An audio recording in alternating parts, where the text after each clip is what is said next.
Normal आहे एकदम, काय लोड घेते. Okay done.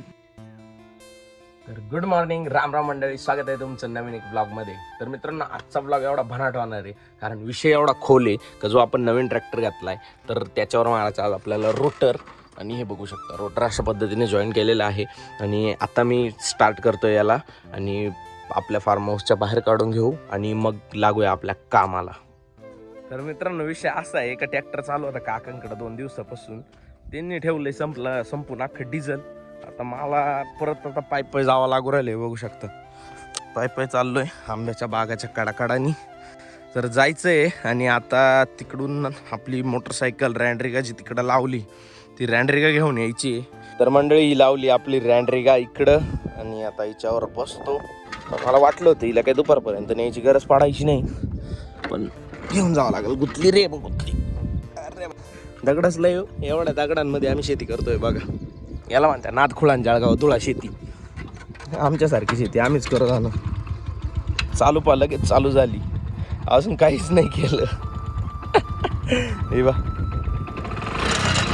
पीक बी नाही मारली तरी चालू झाली गाडी. ठीक आहे, चला येतो डिझेल घेऊन. तर मंडळी डिझेल तर आणलंय पण डबकीच गुतली राव. झाकण खोलून ठेवलंय, तर डिझेल टाकतो याच्यात आणि लागत आपल्या तयारीला म्हणजे काय आता शेल मारायचं कामाला लागायचं. मंडळी आंबे तर येती नाही आणि इकून तिकून आले. त्या रोटरनं बघा काय केलं, भुगाच करून टाकला सगळ्या कायऱ्यांचा. अरे बापरे, हे बा रंगारपणा लावला यार. हा तसं आहे अजून काय रे, पण मग आता याच्या 3-4 कायऱ्या होत्या, तशा 2-4 कायऱ्यांचा तर झालाय भुगा. आता काय आणि काशी घेतली फाशी. तर मंडळी आत्ताच रोटर मारून कंप्लीट झालंय खालच्या बागाला. आणि आता विषय असा आहे का हे ट्रॅक्टर मोकर धुळकंडलंय. तर मग लाईट आली तर म्हणलं पहिले याला पाणी मारून घेऊ तर बघूच. पण आपल्याला घरी जाऊन जे मेन काम आहे का, रात्री विषय असा झालता का आपल्या मळ्यात आलं तर पिसळेल कुत्रं आणि जुलीचे बारीक बारीक पिल्लं आहे. आणि त्या पिसळ्या कुत्र्यानी मी होतो तिडं, पण तरी जुलीवरती अटॅक केलाय आणि जुलीला दात लागले पिसळ्या कुत्र्याचे.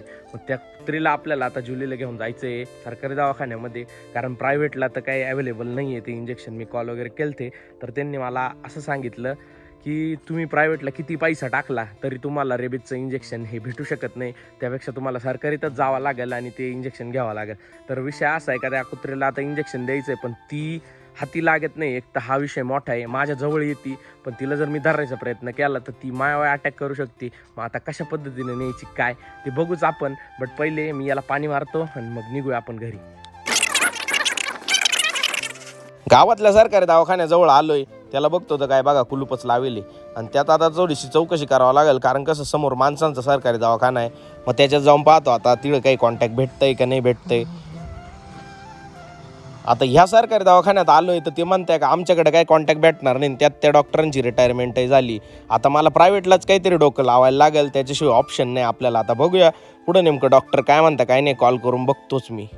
तर मंडळी मी तर मारत होतो आपल्या ट्रॅक्टरने रोटर, पण आता मला डॉक्टरांचा कॉल आला. मी प्रायव्हेट डॉक्टरांना कॉन्टॅक्ट केलं होतं की काहीतरी जुगाड लावून इंजेक्शन बोलवावं. तर इंजेक्शन भेटलेलं आहे आणि आत्ता मी चाललोय ते इंजेक्शन घ्यायला, म्हणजे त्या कुत्र्याला इंजेक्शन द्यायला. तर आपल्या जुलीची परिस्थिती गंभीर नको व्हायला या कारणासाठी मी रॅपिडली चाललोय. आता घरी जातो, 10 मिनिटात डॉक्टर येत आहे, तर घरी जाऊन दाखवतो तुम्हाला नेमकं काय होतंय तिकडे. आता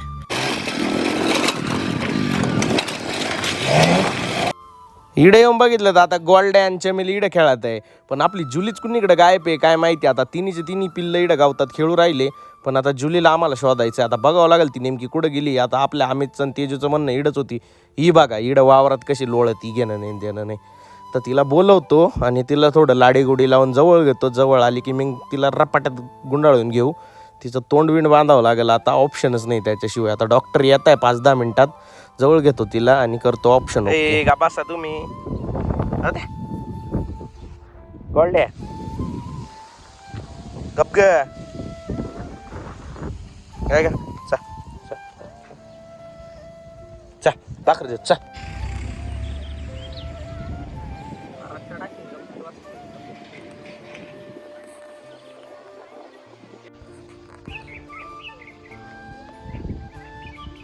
मंडळी आता तर मी जुली धरून आणली, पण तिला बराच वेळ पकडून ठेवल्याच्या नंतर आत्ताशी डॉक्टरांचे आगमन झाले बघा.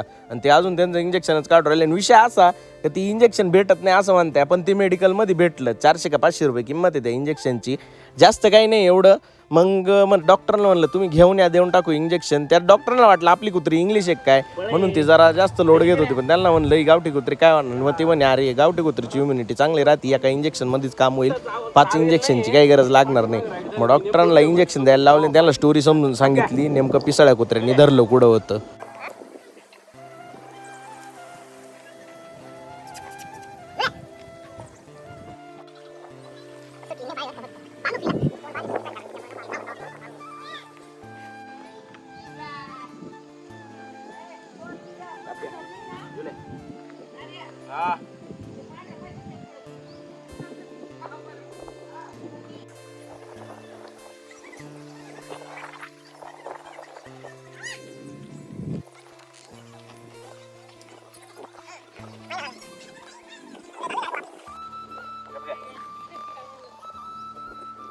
नॉर्मल एकदम, काय लोड घेते.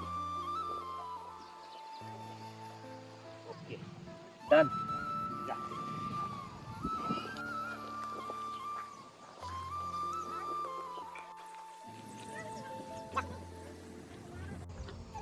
आपलं गावठीच होतं, मला वाटलं आपलं लॅबचं नाही नाही गावठी सवय ना, पण एकच इंजेक्शन मध्ये होतं त्या पिल्लाला देऊन टाकी का दूध पेल तिचं. नाही पिल्ले काय ते बाईला 2 महिने असं नाही. हा 2 महिन्याच्या प्लस आहे.